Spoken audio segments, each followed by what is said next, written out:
Tales from the Crypt. Season 5, Episode 4. Food for Thought. Starts out with the intro, and then the Crypt Keeper is dressed up as a dentist. There's a live action patient in the chair. He has like a belt around his chin, and he's just in the chair, like, acting really shitty. Like all the live action victims in the Crypt Keeper segments, they're all terrible. I should look up and see if it was like something they. I was gonna say maybe they couldn't do too much, but there's wild shit in the episodes, so I don't know. Anyways, this one takes place in an old timey carnival.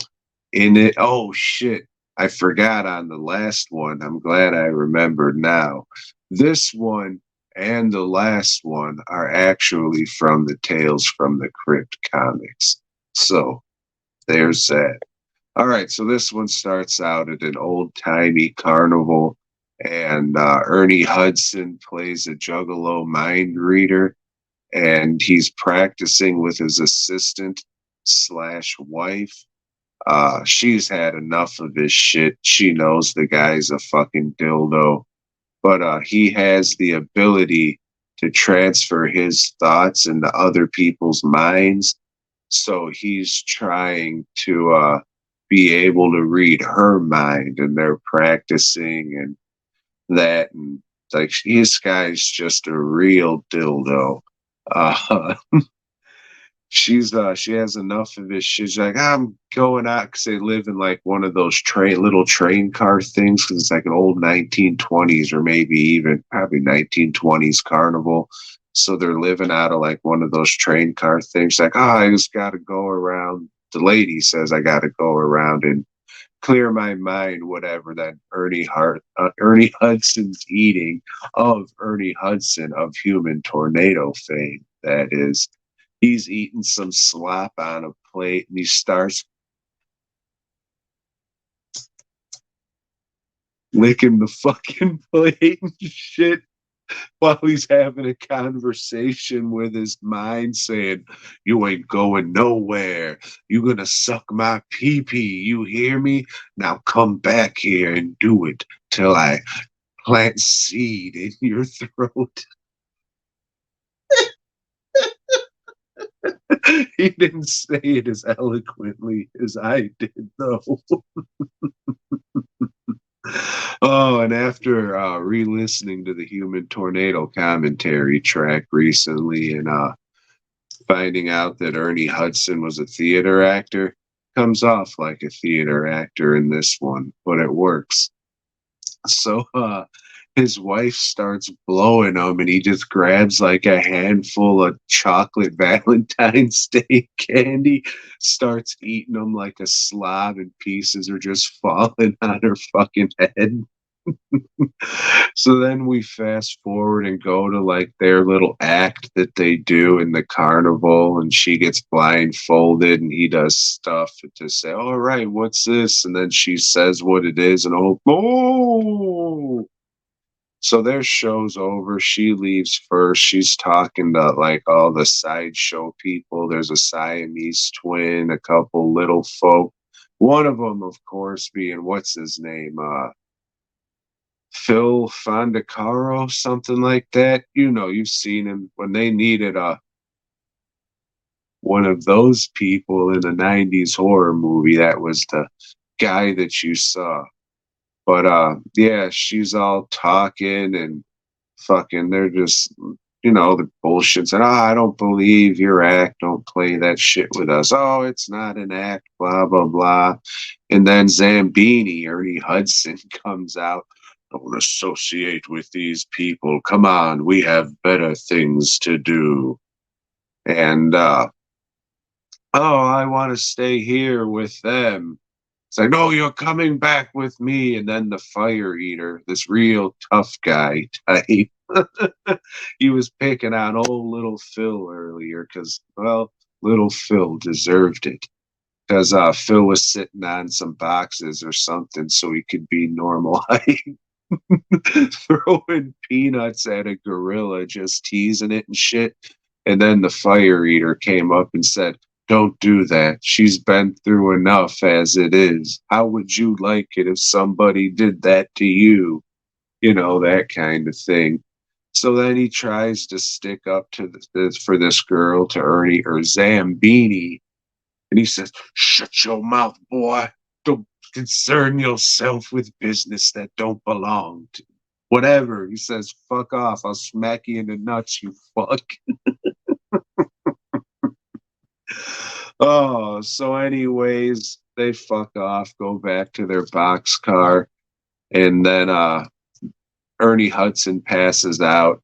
She goes back and talks to old what's his nuts, the fire eater. They're in front of the gorilla cage. They start making out, and like the gorilla's getting jealous. It's so then they go behind a sheet and start having sex, and you just see the gorilla like, "I want some of that dick."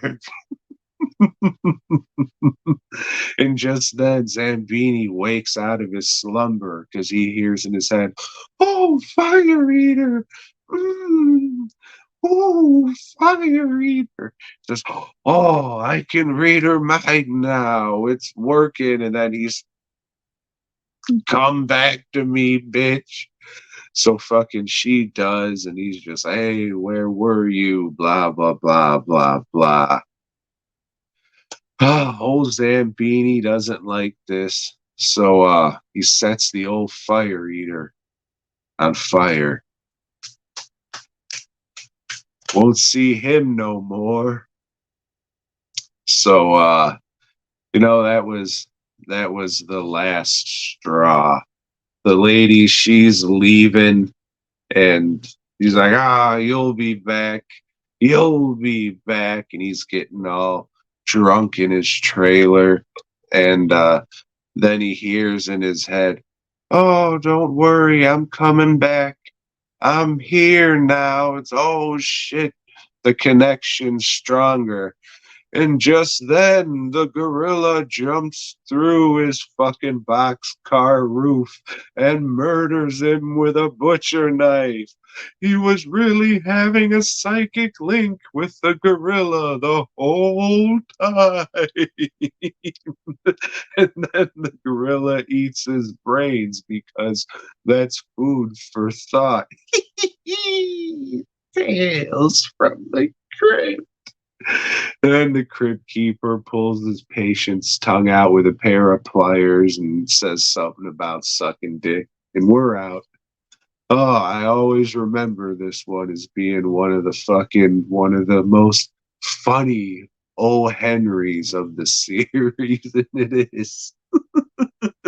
Sure, it fucking, once you see it once, you know it's coming, and you say, "Well, why isn't this happening?" Like when the fucking gorilla saw the guy getting set on fire, she wasn't like, "Oh no," and you didn't hear like the "oh no" in his mind, and a couple other fucking examples. That's the word I was looking for. But if they did that, then it would give the punchline away fucking way too early. So this is a good one. It's ridiculous as shit. So if you don't like bullshit, this won't be an episode for you. But fortunately for me, I like bullshit. You see, if you don't get it, the gorilla wanted to fuck that dude.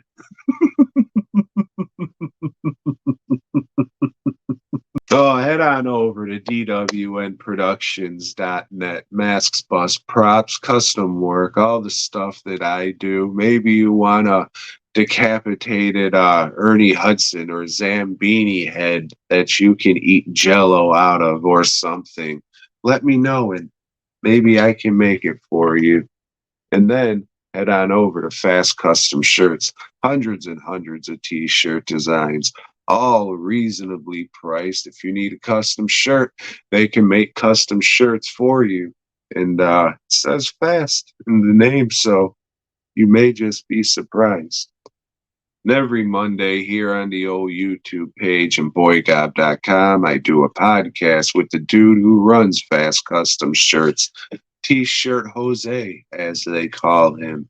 So if you want to hear about movies and Joe's more of a TV guy, so we'll talk about episodes and stuff once in a while. But mostly, if you want to hear about movies in this kind of format, which is highly original, come back to the channel on Mondays, and there should be a new episode of the podcast up there, or don't. Boy, God.